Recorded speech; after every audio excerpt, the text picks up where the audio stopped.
Goeiemôre vriende en baie welkom by ons oordenkings op hierdie donderdagoggend. Ek het altyd 'n gewoonte om na die temperatuur te kyk op die rekenaar en na wat is die weer, wat hou die weer vir ons in vir die dag en vir die week wat voorlê. Nie altyd 'n goeie gewoonte nie, maar dit is nou maar 'n gewoonte wat ek het, maar nou sit ons hier in koud kry en dan sien ek op my rekenaar, dan sê die weervoorspelling, nee, dit gaan van môre af koud word. En dan weet ek, hier kom nou koue. Nou iets wat gaan help vir die koue, is Vrydag aand daar in Escort, het ons 'n lekker sop en sherry aand. So, u moet asseblief kontak my dringend, daar het gisterand nog mense gekontak, gesê, asseblief, ons soek nog kaartjies, dit is 'n baie mooi geleentheid, so lekker kuier, net ontspan geleentheid. So kontak my vir enige inligting rondom dit, maar ons gaan 'n lekker sop en sherry aand, môre aand daar in Escort hê.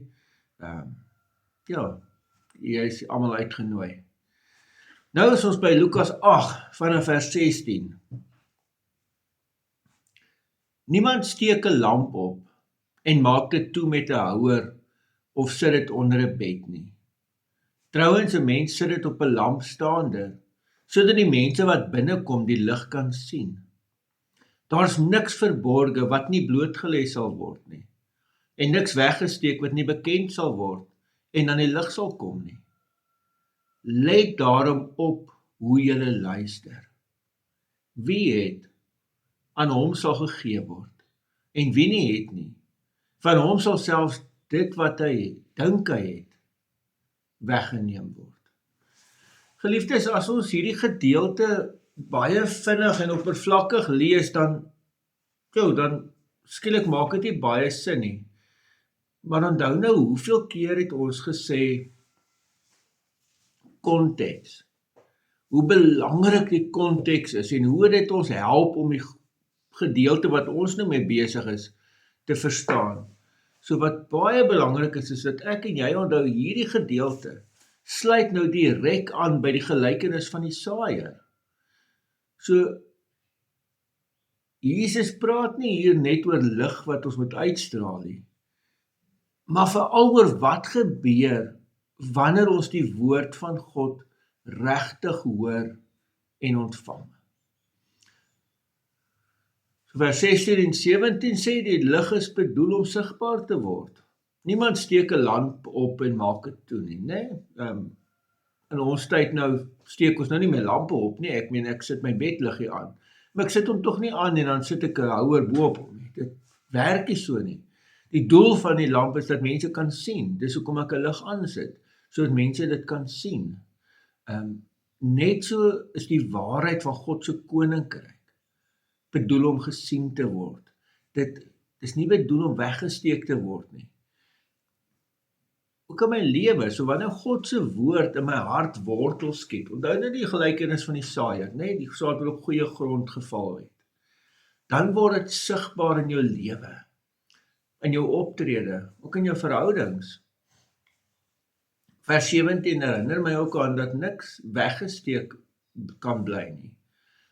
God se lig openbaar ook die waarheid, ook dit wat in my eie hart dalk verborge is. So die woord vertroos ons, maar ontbloot ook verkeerde gesindhede en dalk geheime sondes wat hier in my hart lê. So vraag is dalk, wat maak die lig van Christus vandag in my lewe tans sigbaar? Maar kom ons kyk na die kern van hierdie gedeelte, die belangrikste, of kan ek sê die klem van hierdie gedeelte, is dat Jesus sê, let daarom op hoe julle luister. Dit is eintlik die kern van die gedeelte. Jesus sê nie bloot luister nie, maar hy sê, let op hoe julle luister. In die vorige gelykenis val die saad op verskillende soorte grond. So die verskil lê nie by die saad nie. Nee, dis dieselfde saad. Maar dit word op verskillende maniere ontvang. Ons kan die woord hoor, en dit is oppervlakkig, sodat dit gou verdwyn.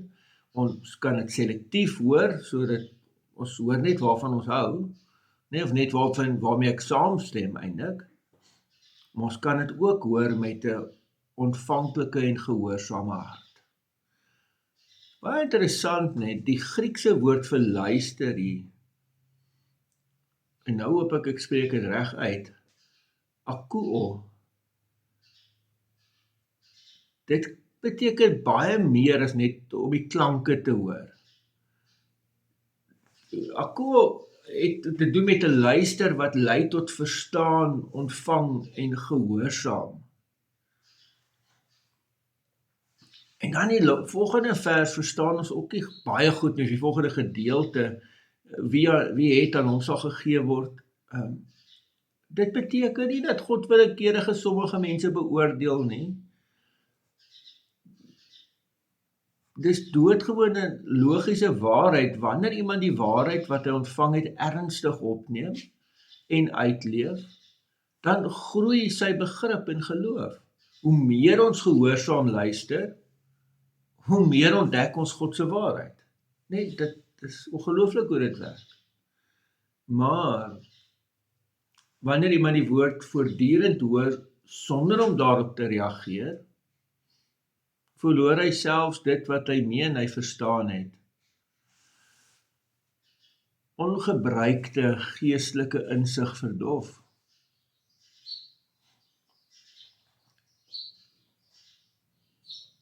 So God se woord is lig wat nie net gehoor moet word nie, maar ontvang, uitgeleef, sigbaar gemaak moet word.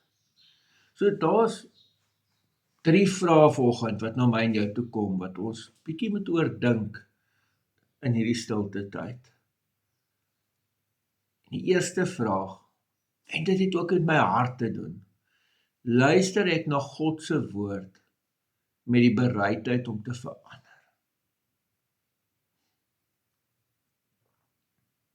Regtig die Bybel hoor ons God verander mense. Ons hoor dit in die kerk, ons het nou Sondag het gehoor in die preek, ons het dit al die Bybelstudies toevallig hierdie week daaraan aandag gegee. Luister ek met die gesindheid in 'n hart dat God se woord kan my verander? Tweede vraag, is daar tans iets wat God se lig in my lewe openbaar?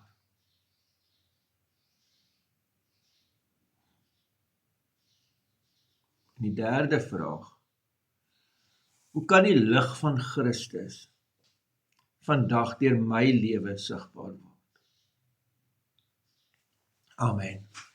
Here almagtige God, baie dankie ook vir die teks, dankie dat ons hierby mag stil staan vanoggend. En ja, Here, leer ons, help ons om aandagtig te luister. O Here, gee dat ons U lig in hierdie wêreld sal skyn. In die naam van ons Here Jesus Christus. Amen. Vriende, mag jy 'n baie mooi en 'n baie geseënde dag hê. Totsiens.